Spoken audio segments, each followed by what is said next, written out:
दोस्तों, अगर आज के टाइम में हम टेलीसोल्यूशन.com की साइट से टेली प्राइम सॉफ्टवेयर का अगर सेटअप डाउनलोड करना चाहें तो हमें बिल्कुल जो लेटेस्ट रिलीज है वो हमें डाउनलोड करने को मिलेगा 2.1। तो दोस्तों, अब ये जो रिलीज 2.1 है वो बहुत ही जल्दी 3.0 में बदलने जा रहा है। हाँ दोस्तों, बिल्कुल सही सुना आपने। अब टेली सॉफ्टवेयर की तरफ से जो रिलीज 3.0 है वो बहुत ही जल्दी अब लॉन्च होने वाला है। तो बहुत ही नए नए फीचर्स के साथ वो हमें नया टेली प्राइम सॉफ्टवेयर देखने को मिलेगा। क्या कुछ नया अपडेट कंपनी ने किया है 3.0 के रिलीज में, वो बातें आज की इस वीडियो में हम आपके साथ प्रैक्टिकल डिस्कस करेंगे। कि अगर हम लेटेस्ट यानी कि जो 2.1 की अगर हम बात करें तो वो ऐसे कौन से फीचर हैं जो 2.1 में नहीं है वो 3.0 में हमें मिलेंगे, और कुछ ऐसे फीचर्स हमें भी मिलेंगे जिनके पहले आज तक हमें पैसे देने पड़ते थे उन फीचर्स को यूज करने के लिए, लेकिन अब वो 3.0 में हमको बिल्कुल फ्री मिलने वाला है। तो बने रहिएगा वीडियो को एंड तक, काफी नॉलेज आपको इस वीडियो से मिलने वाला है ताकि आप भी आने वाले टाइम के अंदर अपने बिजनेस की जो प्लानिंग है वो टेली प्राइम सॉफ्टवेयर के साथ कर सको। तो नमस्कार दोस्तों, मेरा नाम है मोहन सुथार और स्वागत आप सभी का एक बार फिर से आपके अपने इस यूट्यूब चैनल पे। तो वीडियो की शुरुआत करें उससे पहले आपसे एक छोटा सा निवेदन भी है। अगर आप इस चैनल पर पहली बार आए तो चैनल को सब्सक्राइब जरूर कर लेना, साथ में नोटिफिकेशन बेल को भी आप जरूर हिट कर लें, क्योंकि आगे भी आपको इस चैनल पर इसी टाइप की नॉलेजेबल वीडियो लगातार मिलती रहेगी। तो शुरुआत करते हैं वीडियो की। तो दोस्तों, बात करें 3.0 के नए रिलीज के बारे में, उसमें हमें क्या नया मिलेगा। तो सबसे पहले हम 4 मेन पॉइंट पे डिस्कस करते हैं जो हमें कंपनी की तरफ से जैसा कि अभी अनाउंस किया गया भी ये 4 नए फीचर अभी अपडेट आपको मिलेंगे।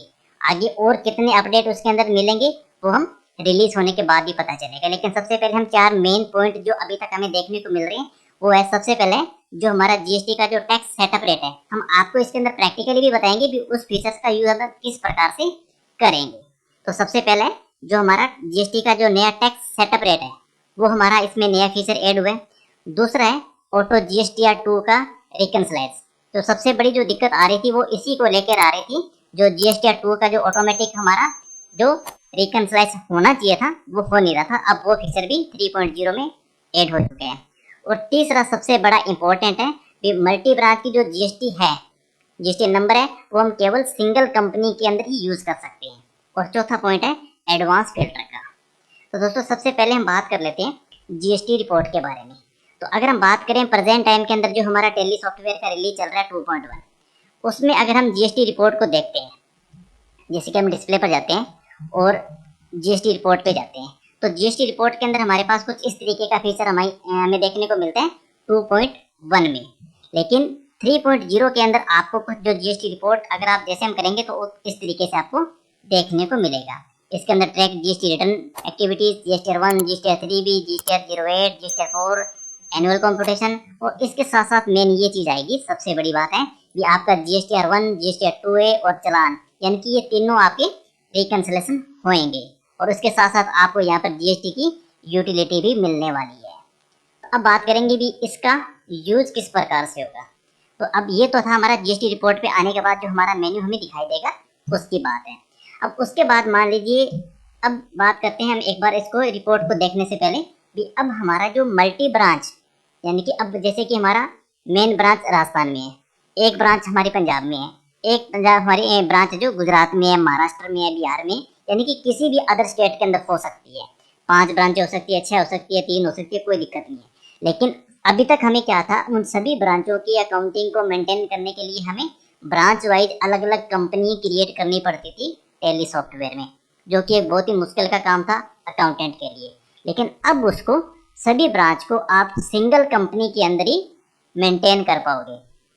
तो सिंगल कंपनी हम अकाउंटिंग तो मेंटेन कर ही लेंगे, उसके साथ साथ हम उनकी सभी की balance sheet, GSTR return, GSTR 1, GSTR 3B, GSTR 2A, यानी कि सारा डाटा हमें सिंगल कंपनी में दिखेगा। हम चाहें तो उसको अलग अलग स्टेट वाइज भी देख सकते हैं और सभी का हम मिक्स करके भी देख सकते हैं। तो जैसे हम जीएसटी रिपोर्ट के ऊपर आके और जीएसटीआर 1 या जीएसटीआर 3B को हम प्रेस करेंगे तो कुछ इस तरीके से हमारे पास में ये जीएसटीआर 1 की रिपोर्ट आएगी। अभी आप देख सकते हो ये जीएसटीआर 1 है, और यहाँ पर जो जीएसटी का रजिस्ट्रेशन आप देख सकते हो ऑल रजिस्ट्रेशन, यानी कि आपने जितनी भी ब्रांच यहाँ पर बनाई हुई है अलग अलग स्टेट वाइज, तो ये जो रिपोर्ट आपको यहाँ पर दिखाई देगा वो पर्टिकुलर सभी ब्रांच का इकट्ठा एक साथ दिखाई देगा। टोटल आपकी B to C, export, import, credit note, debit note, यानी कि जितने भी आपकी ट्रांजेक्शन है सेल से रिलेटेड, क्रेडिट नोट से रिलेटेड, डेबिट नोट से रिलेटेड, सारी आपको दिखाई देगा। अगर आप पर्टिकुलर किसी एक ब्रांच की देखना चाहते हो तो इसके अंदर भी कंपनी ने एक ऑप्शन दिया हुआ है कंपनी टैक्स रजिस्ट्रेशन का। जैसे हम यहाँ पर इसके ऊपर क्लिक करेंगे तो हम स्टेट वाइज भी उसको रिपोर्ट है GST 113 भी उसको भी चेक कर सकते हैं। तो जैसे हम इसके ऊपर एंटर प्रेस करेंगे कंपनी की, तो उसके बाद जितनी भी आपने ब्रांच वाइज डिटेल बना रखी है उन सभी की लिस्ट आपके सामने आ जाएगी। तो उसके अंदर पर्टिकुलर आपको उस कंपनी को यानी कि उस ब्रांच को रजिस्ट्रेशन आपने सेलेक्ट करना है जिसकी रिपोर्ट आप देखना चाहते हो। और सबसे बड़ी बात अब इसके अंदर ये रहेगी कि अभी तक जो हमने टैली सॉफ्टवेयर 2.1 के अंदर रिलीज के अंदर अगर हम कोई कंपनी क्रिएट करते थी तो उसके अंदर जो हमारा डाटा का जो कोड था वो 5 डिजिट के अंदर बनता था, लेकिन अब ये 6 डिजिट के साथ है जो तैयार होगा। तो एक ये भी मेजर चेंजिंग इसके अंदर हुई है। उसके बाद अगर बात करें तो जैसा भी हम GST रिपोर्ट को हम डालेंगे मल्टीवाइज ब्रांच एड इसके अंदर करेंगे, तो हम रूटीन के अंदर हम क्या करते हैं, टैली सॉफ्टवेयर में जाएंगे और उसके बाद में जैसे हम F11 करेंगे और F11 करने के बाद में हम अभी तक क्या था, अभी जैसे हम F11 करते हैं यहाँ पर 2.1 में, तो हमारे पास ये GST रजिस्ट्रेशन के अंदर हम इसको यस करते हैं तो हमारे पास ये केवल सिंगल स्टेट का ही रजिस्ट्रेशन यहाँ पर हो पाता है, उसी के GST नंबर डिटेल वगैरह वो हम यहाँ पर सेटअप कर पाते थे। लेकिन अब नए कोड के अंदर क्या होगा, जैसे हम GST को सेटअप उसको यस करेंगे तो आपसे पूछेगा कि आप कितनी कंपनी के रजिस्ट्रेशन और करना चाहते हो, और अगर आपको क्रिएट करना है तो आप क्रिएट कर सकते हो। उसके बाद आपने जो भी स्टेट आपने सेलेक्ट करना वो यहाँ से आप दिल्ली सेलेक्ट कर दिया। उसके बाद में वहाँ का जो रजिस्ट्रेशन टाइप है, कंपोजिशन का है, रेगुलर में किस टाइप का है वो आपको सिलेक्ट करना होगा।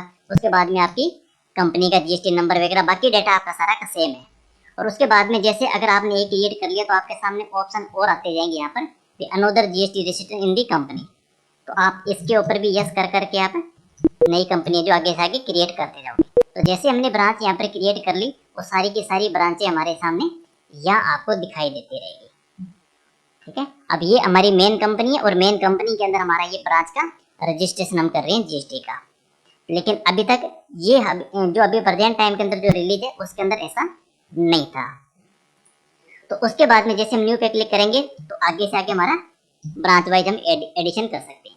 और दूसरा अभी तक क्या था, भी जैसे हम टैली सॉफ्टवेयर 2.1 के अंदर कोई लेजर एक्सपेंसेस का लेजर हम क्रिएट करते थे, जैसा कि हम एक फॉर एग्जांपल हम लेते हैं एक्सपेंसेस का और इसको हम इनडायरेक्ट एक्सपेंसेस करते हैं। तो जैसे हम इनडायरेक्ट एक्सपेंसेस करते हैं तो यहाँ पर हमारे से GST की जो एप्लीकेबल है या नहीं है, एप्लीकेबल है तो इसकी डिटेल वगैरह सारा सेटअप हमें यहाँ करना पड़ता था। लेकिन अब नए रिलीज के अंदर आपको अब यहाँ कुछ करने की जरूरत नहीं है। अब इसके लिए आपको क्या करना होगा, जैसे हम कोई लेजर अगर क्रिएट करते हैं, जैसे मैंने एक्सपेंसेस का लेजर क्रिएट किया, अंडर में इनडायरेक्ट एक्सपेंसेस क्या डायरेक्ट कर दिया, तो अब हमें वो सारी जो HSN की डिटेल वगैरह है वो सारी हमें यहाँ पर ही फिलअप करनी पड़ेगी। यानी कि अब आपका सारा डाटा है वो ऑन स्क्रीन यानी कि डैशबोर्ड पर ही रहेगा। आपको यस करने के बाद आपको सेटअप डिटेल करने की जरूरत नहीं है। अब उसका HSN कोड क्या रहेगा, HSN कोड यहाँ पर आप लिख सकते हो। अगर आप यहाँ पर कोई इसकी स्पेसिफाइड डिटेल है लिखना चाहते हो तो HSN कोड इसका जो भी आप इसका रख सकते हो। डिस्क्रिप्शन आप इसका यहाँ पर कुछ भी लिख सकते हो। उसके बाद में GST का जो टैक्स रेट है वो टैक्स रेट यहाँ पर आप इसका सेलेक्ट कर सकते हो कि एज पर कंपनी का ग्रुप आपने किराया क्या है, या आप स्पेसिफाई डिटेल यहाँ पर देना चाहते हो, या इसका स्लैब बेस रेट देना चाहते हो, या GST की क्लासिफिकेशन आपने ऑलरेडी बना रखी है उसमें से सिलेक्ट करना चाहते हो तो वो आप यहाँ पर चेंज कर सकते हो। तो इस तरीके से अब ये सर्विस में है कि गुड्स में किसके अंदर में आएगा, तो ये सारा का सारा डाटा आपका ऑन रिकॉर्ड रहेगा। तो ये हमारा GST का जो टैक्स सेटअप रेट है उसके अंदर आपको देखने को मिलेगा। अगर हम बात करें नेक्स्ट पॉइंट की, तो उसके बाद में जो पहले अभी तक हमने स्टॉक आइटम के अंदर हम जो GST की डिटेल देते थे, जैसा कि हमने कोई आइटम सेलेक्ट करते हैं, आइटम पर गए, जैसे ये आइटम है और आइटम का अगर कोई GST डिटेल वगैरह अगर हमें देना होता था तो GST डिटेल पे यस पे जाके और उसके बाद हम इसको यहाँ पर सेटअप करते थे इसका GST का। लेकिन अब नए रिलीज के अंदर ये आपका जैसे हम स्टॉक आइटम को क्रिएट करेंगे, स्टॉक आइटम अगर आप कोई क्रिएट करोगे तो ये स्टॉक आइटम क्रिएट करने के बाद में उसका जो GST डिटेल है उस सारा का सारा सेटअप आप हमें यहाँ पर ओपन ही आ गया है। अब उसको यस करके अंदर जाने की जरूरत नहीं है। तो ये आपका जो GST सेटअप रेट है वो आप इस तरीके को यहीं पे मेन स्क्रीन पर कर सकते हो। और सबसे बड़ी बात ये है कि इन सभी आइटमों की आप जीएसटी की सेल वाउचर या परचेज वाउचर एंट्री करने के दौरान भी आप इसको बीच में भी चेंज हम कर सकते हैं। तो ये एक बहुत बड़ी बात है। अगर हमें बाय द मिस्टेक हम किसी कारणवश से जीएसटी नंबर भूल गए हो, इसका एचएसएन देना अगर भूल गए हो, तो हम बाद में भी लिख सकते हैं जब हम सेल वाउचर की या फिर परचेज वाउचर की एंट्री करेंगे उस वक्त में। और नेक्स्ट फीचर की अगर हम बात करें तो अब ये रहेगा इफेक्टिव डेट का। अब इफेक्टिव डेट, अब ये कौन सा इफेक्टिव डेट है? अब मान लीजिए बहुत सारे ऐसे अपने पास कस्टमर होते हैं जिन्होंने पहले जीएसटी नंबर उनके पास नहीं होता है, लेकिन उन्होंने किसी भी मंथ के दौरान जीएसटी नंबर ले लिया होता है बाद में। तो हमें पता चलता है बाद में, जब वो हमारी ऑन कॉल अगर कोई बात होती है तो हमें बता देता है कि हमने भी जनवरी मंथ से जीएसटी नंबर हमने ले लिया है। तो अभी तक हम क्या करते थे, जैसे हमारे जीएसटी नंबर ले लिया, कोई भी लेजर हम सिलेक्ट कर लिया, जैसे मान लीजिए लेजर है, इसको लेजर को अभी तक मान लीजिए तो रजिस्टर्ड ऑलरेडी, हम इसको एक नया लेजर क्रिएट कर लेते हैं। मान लीजिए हमने कोई भी एक नया लेजर क्रिएट कर दिया, ये हमारा कस्टमर है, सैंडी डेप्टर हो सकता है, क्रेडिटर हो सकता है। लेकिन अभी तक हम क्या करते थे, इसको अनरजिस्टर्ड करके इसको सेव कर देते थे। लेकिन बाद में पता चला भी इसने जीएसटी नंबर ले लिया है, तो जैसे हम उसको बाद में मॉडिफाई करके और इसको यहाँ पर रेगुलर करके और इसका जीएसटी नंबर यहाँ पर लिख देते थे। लेकिन अब हमारे से ये बात पूछता नहीं था भी ये जो जीएसटी नंबर है ये इस आपके कस्टमर ने कब से लिया है। तो अब इसका जो डाटा है, इफेक्टिव डेट है, वो अब नए सेटअप के अंदर आपको देखने को मिलेगी। तो अब नया सेटअप के अंदर अगर हम बात करें तो मान लीजिए अल्ट्रम करते हैं, लेजर पे हम चलते हैं। मान लीजिए कोई भी लेजर हम एक यहाँ पर भी क्रिएट कर लेते हैं, या ऑलरेडी लेजर पे जो उसको ओपन कर लेते हैं। ये भी ऑलरेडी हमारे पास लेजर है, इस लेजर को हम एक बार सेव कर लेते हैं, ठीक है। और उसके बाद में वापस चलते हैं हम अल्टर पे, लेजर पे, और क्रिएट एक न्यू लेजर हमने क्रिएट कर लिया। ये हमारा कस्टमर है तो सैंडी डेप्टर के अंदर हमने इसको रख लिया। और उसके बाद में अभी तक हमने इसको अनरजिस्टर्ड रखा है। तो अब इसके अंदर एक चेंजिंग मेजर ये भी हो चुकी है, अब आपका अनरजिस्टर्ड और कंज्यूमर एक ही लाइन के अंदर दे दिया है। एक्सेप्ट करते हम इसको रखेंगे, ठीक है। अब उसके बाद के अंदर मान लीजिए इस कस्टमर ने जीएसटी नंबर है जो ले लिया है। उसके बाद में जैसे ही हम इसको यहाँ पर करेंगे रेगुलर, और यहाँ पर इसका जीएसटी मान लिया हम इसको नंबर डालेंगे, तो उसके बाद हमारे से इसकी इफेक्टिव डेट अभी वो भी पूछेगा कि अब ये जो इफेक्टिव डेट है ये कब से लागू हो रही है, यानी कि कस्टमर ने कब से लिया है। तो अब आपके सामने कई ऑप्शन इसके अंदर आ जाएंगे कि करंट डेट ऑफ कंपनी की है, डेट ऑफ लास्ट एंट्री से है, या टुडे की है, या टुमारो की है। अगर आप इसके अंदर कोई इफेक्टिव डेट अपने हिसाब से देना चाहते हो तो न्यू इफेक्टिव डेट भी हम यहाँ पर देख सकते हैं। तो एक मेजर चेंजिंग इसके अंदर ये भी हुई है।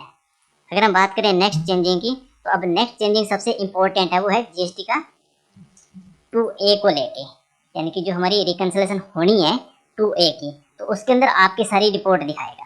अब उसके अंदर आप अलग अलग ब्रांच वाइज भी यहाँ पर हम चेक कर सकते हैं कि कौन सी ब्रांच का हमारा 2A का जो डाटा हमारा मैच है। उसके अंदर सारी रिपोर्ट आपको दिखाएगा, मिसमैच की दिखाएगा, available in books, available on portal, mismatch in return period, यानी कि वो सारा का सारा रिपोर्ट आपको यहाँ पर टेबल वाइज यहाँ पर शो करेगा।